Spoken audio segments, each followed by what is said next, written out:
Wow, nagbabounce.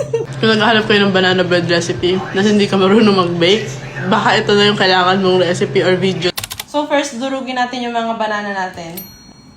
Mas masarap sa banana bread talaga yung talagang hinog na hinog na. So ayan, nabalatan na natin yung banana. I-smash naman natin siya. Kung wala kayo nito, pwedeng tinidor. Pero kung meron kayo nito, mas mapapadali yung buhay nyo. Ayan. Diba? Super easy lang mag-durog ng saging. So, after natin durugin yung banana natin, ilalagyan na natin yung 2 itlog.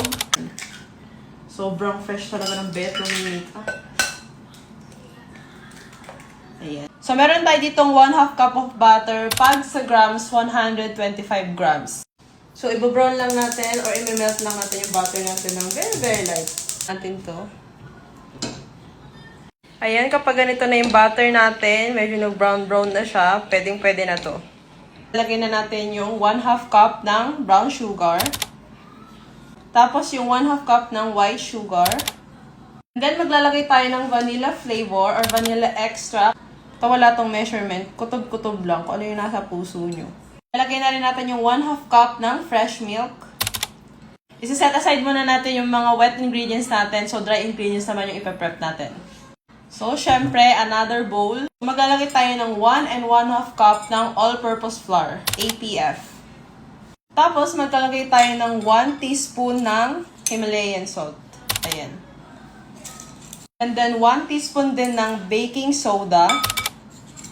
And then, 1 teaspoon din ng baking powder. Ayan, 1 teaspoon din.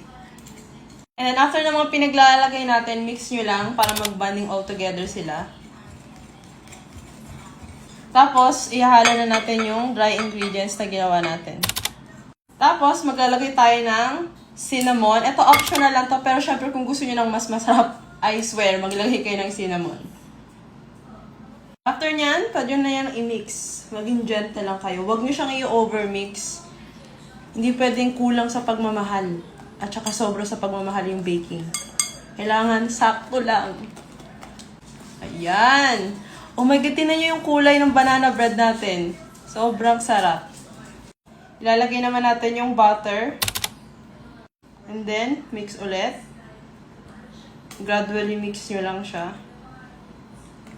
All together na yung mga pinaglalagay natin. Ngayon naman, maglalagay tayo ng chocolate chip na semi-sweet. Ayan, so meron tayong butter. Tahidan nyo lang siya ng ganyan dito. Natin to.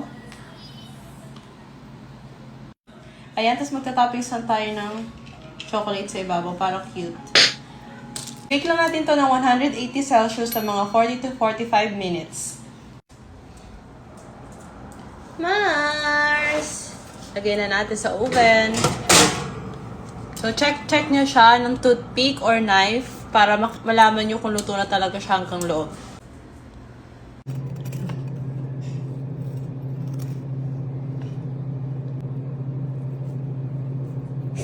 Nagbabounce. Oh my God. Cheers! Hindi siya matamis, hindi siya matabang. Saktong pagmamahal. Sarap. Semi-sweet lang yung ginamit ko, so ang sarap. Perfect combo. Kung naghahanap kayo ng banana bread recipe na hindi ka marunong mag-bake, baka ito na yung kailangan mong recipe.